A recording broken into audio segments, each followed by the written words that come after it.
Bon, je vais essayer de répondre rapidement à quelques points qui sont... ils nous demandent, mais tu vois pas ce que les Américains font, la colonisation, croisade, etc. Moi, je dis pas que ça c'est bien. Je dis pas que le communisme est génial ou que le nazisme est génial. Moi, je combats une idéologie qui est en train de nous ruiner. C'est ça ce que vous n'arrivez pas à comprendre. Si je combats l'islam, c'est pas parce que je trouve le nazisme génial ou le sionisme génial ou l'impérialisme génial. Non, c'est parce que l'idéologie par laquelle on est détruit. C'est ça le fond du problème. Est-ce que vous êtes conscient des problèmes que nous vivons? Toujours, on est dans cette pleurniche victimaire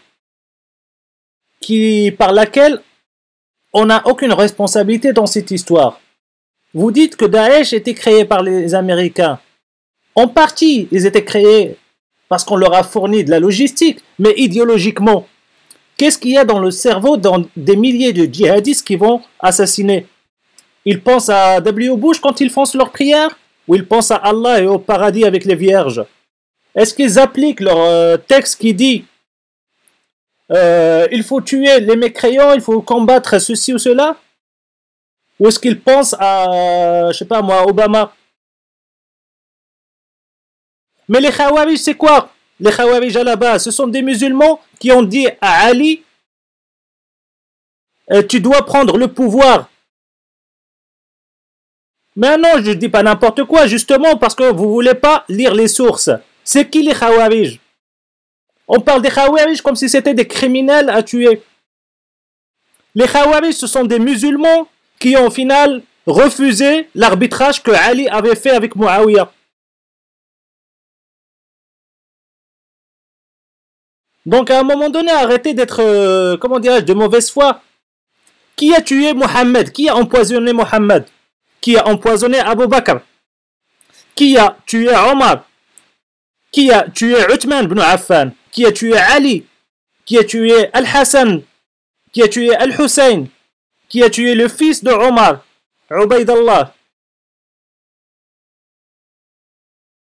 Mais je ne confonds rien, cher ami. Moi, je lis directement dans les sources. C'est pour ça, moi, je vous dis, allez aux sources. Moi, j'ai les sources. J'ai toutes les sources. Vous pouvez raconter ce que vous voulez. Moi, à la fin de la journée, qu'est-ce que je fais? Je ouvre les sources et je lis. Et tout ce que je dis, il est dans les sources. Vous le trouvez dans Sahih Bukhari, Sahih Muslim, Sirat ibn Ishaq, les chroniques de Tabari, Tabaqat al-Kubra d'Ibn Sad. Donc, à un moment donné, arrêtez de vous voiler la face. Vous vous estimez plus avant que nous, donnez-nous vos sources. Tout à l'heure, j'ai demandé qu'on me donne les sources. Je vais aller fouiller ce qu'il y a dedans. Un ami, là, il a dit que j'étais motivé. Oui, je suis hyper motivé parce qu'on nous a arnaqués. J'ai passé 30 ans de ma vie musulman sans savoir ce qu'il y a dedans. Mais le jour où j'ai ouvert ce merdier-là, je me suis rendu compte, mais comme on était con. On a sacralisé la barbarie du 7e siècle et on s'est dit que c'était une religion.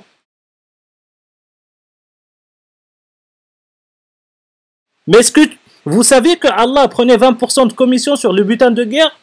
Est-ce que vous saviez que Mohammed avait fait une trentaine de guerres en 10 ans? Une trentaine de razzias? Est-ce que vous saviez qu'Abu Bakr avait tué les apostats parce qu'il ne voulait pas payer la zakat?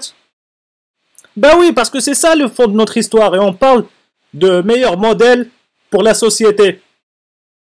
Donc à un moment donné, il faut être sérieux. J'aimerais bien que vous me donniez les noms de vos sources, comme ça j'irai fouiller, voir ce que vous dites. Oui, les 5 minutes sont passées exactement, du coup je vais passer le mic à notre ami Molaksom. À toi le mic.